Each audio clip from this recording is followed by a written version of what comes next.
Hey guys, this is Rise with set 3 of KTF versus Samsung Khan. Now, I'm imagining that you've watched the first and second game at this point, and if you have, you know that Jangbi has won 2 matches in a row, because this is the Winners League, as you just saw on the screen right there. So, what does that mean? Well, you probably all know what that means, but for anyone who happens to be coming in at this point and not watching the first 2 videos, first, you're an idiot, go back and watch the first 2 videos. Second, the whole point of this is Jangbi keeps winning, Jangbi keeps going on to the next match, and now he's facing off against a big-name Zerg. This is the 3rd Zerg in a row that he's facing off. Jangbi certainly getting very warmed up playing against Zerg. We'll have to see if he goes the same build again as he goes up against Luxury. That's right, Luxury with probably the coolest name in all of Pro StarCraft. The badassest, pimpest name that I've ever heard of anyway. And Jangbi going to have to go up against him and try to take down the pimp that is Luxury. So we'll see what he's able to do with this game. He did just beat 2 other Zergs, although they certainly weren't the best of Zergs. And although Luxury isn't playing the best in this league these days, the Pro League in general, he is a good player. He did win the World Cyber Games, and I forget who he beat there. Was it Stork? Whoever he beat, I can't remember. It was a while ago now. Luxury is a good player and is dangerous and can beat Protoss of any level. So we'll have to see if Jangbi can hold it up and keep it up and try to sweep the entire set. KTF is losing 0-2 to Samsung Khan. So Samsung Khan taking a very good lead very early into this set, this match. And Jangbi now trying to get a 3rd win. Of course, Luxury going to try to prevent that. This is going to be played on Destination, it looks like anyway. I'll let you know if that's a different map. It's just, I'm not looking up the maps anymore. I kind of just go by what I see, and usually I think I can get the maps pretty good. So anyway, let's get back to this game. Now, in the past 2 games, we've seen the same exact build from both Jangbi and the Zergs that he's faced. Both players on the Zerg side have gone for that 5-hatch build of Spire into Hydralisk Den.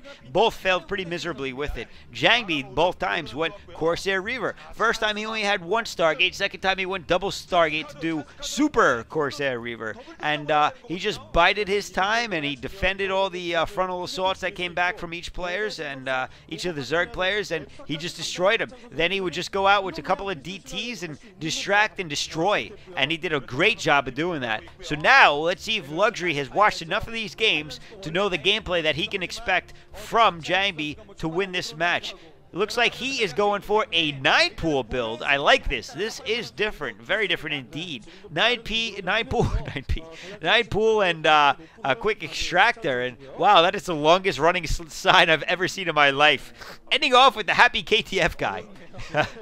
Except that KTF can't be happy right now because he's losing. That's right. Although with Luxury, who knows? Maybe he'll start winning. Jangbi trying to do some harassment against Luxury. Not going to be too successful. Luxury, a very high-quality player, very high-caliber player. That kid just did a peekaboo. That was ridiculous. And Jangbi going to scout the fact that there is going to be a 9-pool. This is going to be tough for the Forge Fast Expand that he's definitely going to go. He's going to have to put down 2 cannons to deal with this, because if he doesn't, he will be in trouble. And, you know, I think that's part of the reason why that Luxury did this. He doesn't want Jangbi to get that quick economy so early on. And so Jangbi about to put down that 1st and 2nd cannon at this point. We'll have to see. 1, 2, yeah, he's got 2 cannons. So playing it safe, which is definitely the way to go. The 2nd cannon has pretty good position, by the way. And we'll have to see if he decides to cancel one of those cannons, because they are going after the Probe Scout. And generally, when they go after the Probe Scout, you can't cancel that 2nd cannon, because by the time they get there, well, he's not going to cancel it. He might. I don't know. It's Jangbi. It's his decision. No, it looks like he is going to let it warp all the way in, and he's going to continue scouting as best he can, keeping that scout alive for as long as possible. But we're going to see Speederlings in the very near future, so that scout will not last much longer. That Overlord almost taken down, about down to half health there, but not going to lose it. He's going to get that scout in. There we go. Firebat Hero just hanging out, checking out what's going on. Being cool is what he does, so certainly looking cool there. And we'll hopefully see him play later if Jangbi ever loses a match. But right now, he's not losing any matches. So, I don't know. Maybe we won't get to see him play. Anyway, let's see. We got Luxury finally taking out that Probe Scout. Hey, Stork, how you doing? Congratulations on your recent win in the OSL. Now, stop sucking. No, actually, Stork's not playing that bad. Although he's not dominating. But what player is these days? Not many, really. Sorry, tangent. Looks like Gateway going down, so he is preparing for a run-by, and it looks like that second expansion is now going down. First and second expansions going down for Luxury, who sometimes can be confused with Yellow. For those of you who are new, Luxury actually has a twin that also plays in the StarCraft League known as Yellow Arnak. That's right, he stole the NC Yellow's name and calls himself Yellow, and he is the twin of Luxury. So if you ever see another player that looks like Luxury and also plays Zerg, but doesn't play as well, chances are it's Yellow. Unless he has a triplet that I don't know of. So, but honestly, Yellow's not playing very bad lately. He's getting much better, although Luxury, certainly the stronger twin. He must have been the one that was both out first and beat up the younger twin inside the mother's womb to, get more food, because that's what twins do. So you ever see two twins, I'm probably going to offend some twins out there, but you always see two twins, right? And even identical twins, one of the identical twins tends to be a little bit more buff or I don't know, stronger or whatever than the other, and usually that's what it's from. One was more dominant. So that was the weirdest tangent I've ever gone off of in my life, in a commentary anyway. So how about we get back to the game? Looks like Luxury is getting his macro up and going.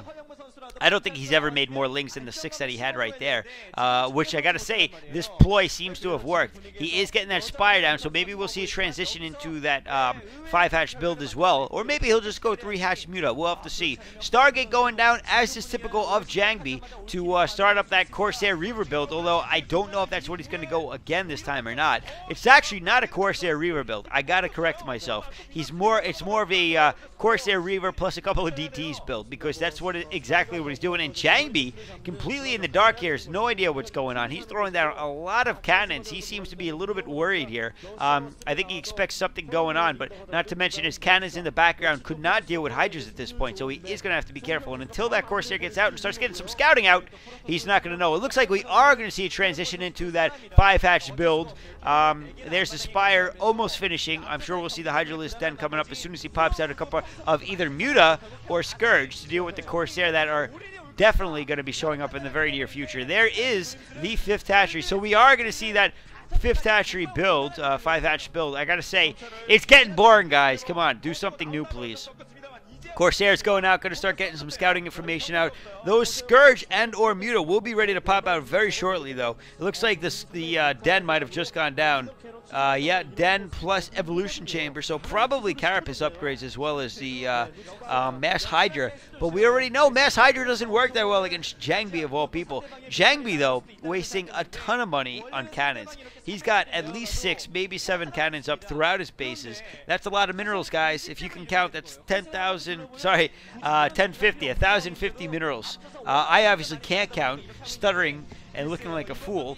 And that kid doesn't even want to show his sign. What are they doing? They're ninjaing his sign from behind. He's like, no, I don't even want to show you that.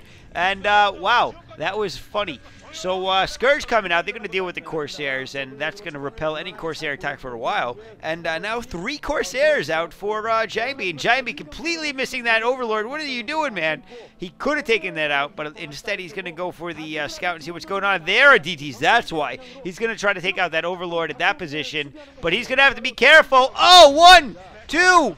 Oh, no. He loses 2 Corsairs out of the 3. He's going to have to be careful with that DT. He's in trouble. That was a lot of Corsairs to lose. Those, oh no, and the drones already know what's coming, and they are out before any damage can be done. And now it looks like Jangbi is going to try to take out the eggs as they come up and take out that base as he can to make sure that no Overlords pop over. Another Overlord coming. It looks like he's going to try to take down that hatchery, but I don't think he's going to in time. He's got the, oh no, and one of the DTs isn't even able to attack. And he's going to save his Corsairs, but oh, that hatchery very close to going down. Couple of hits left.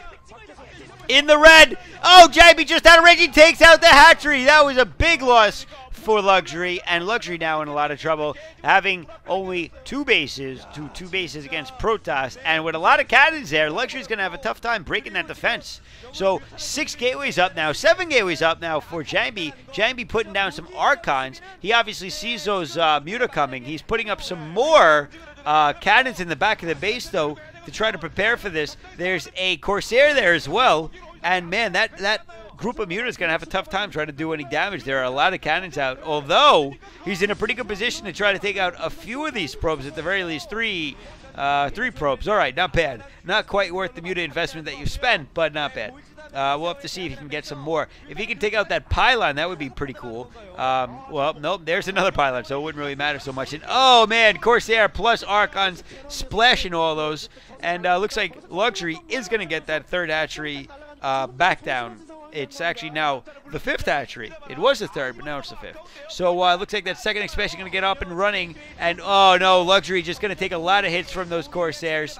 And those Muta are getting splashed to hell. I mean, he's got to be careful, but for whatever reason, he is going in and out and trying to attack. He does manage to get one of the Corsairs, so very nicely done there. Mike going around those Archons. Both Corsairs go down, so very nicely done. That's going to slow down any push that can come from Jangbi, although those